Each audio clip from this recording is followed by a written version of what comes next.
Coming in as a public health person, and I'm going to put a different charge on you today. You guys are in nursing school, but I want to turn you into a warrior. And a warrior is not the same as a nurse. A nurse is going to have skills to do it, but a warrior is different. To be a warrior requires head and heart work, okay? And when I talk about head and heart work, you have to understand your own vulnerabilities, your own triggers, your own weaknesses, your own strengths. And in order to impact populations, you have to understand, what am I good at? How can I improve? What makes me vulnerable? What makes me not fearless to do the work that I need to do? And then you need to know what? To be a warrior? What do you do when you're a warrior? You have to go and learn to joust. You have to have some skills that are not going to be taught to you within this medical nursing program, because you're going to learn all the jargon and the medicalese so that you don't feel like you're going to kill somebody. Once you get over the fear of feeling that you're going to kill somebody, then you say, I really want to communicate that message so someone hears it, okay? So I believe that in order to be a warrior, in order to impact the health of women and children and men in this state, we have to start, so what's this warrior? All right, so you're going to do head and heart work, but what else are you going to do? Doing head and heart work is your ability to go in and make a connection with the client. I cannot tell you how many nurses I see in the hospital. An 18-year-old just delivered. Can you believe it? She just wanted to get pregnant. I mean, there's so much judgment, and there's so much criticalness, and that is not making a connection. You are not going to, all the knowledge that you learn, if you cannot connect with your patient, you are going to be a burned out nurse, because everything you take, you're going to go and you're going to say, open your mouth, I've got all this knowledge, okay, open up, cram it down in there, and when they don't follow the instruction, you're going to go, you are such a loser. You, because you're not going to take that responsibility on. So a warrior is someone who's going to understand how to get a message communicated, and you're going to change the clients that you work with to unleash their capacity to help themselves. Because if you're in a helping profession and you feel like you've got to take care of everybody, what's going to happen?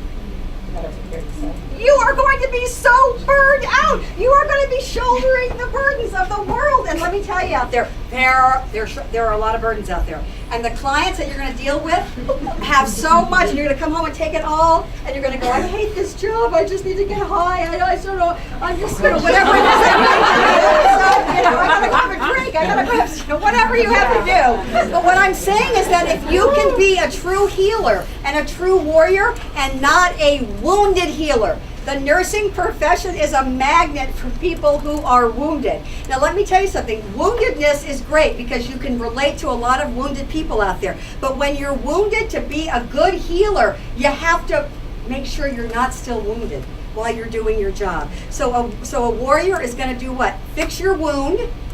You're going to learn how to message better, and you're going to change people, and you are going to do what? Wow, take off. So I believe that the first thing you need to start with to be a warrior is we have to start with the idea of connection. All right? What is connection? Connection is the ability to forge meaningful and authentic relationships with other people. It is the essence of the human experience. It is why we're here. It gives meaning and purpose to our lives. It doesn't matter whether you're in social justice, nursing, mental health or abuse, drug and alcohol. The ability to feel connected, to have love and belonging is what the human experience is about. And when those needs are not met, we do not function as we were meant to. We ache, we break, we fall apart, we get sick, we hurt others, and we numb. And what do we numb with? Let's list it.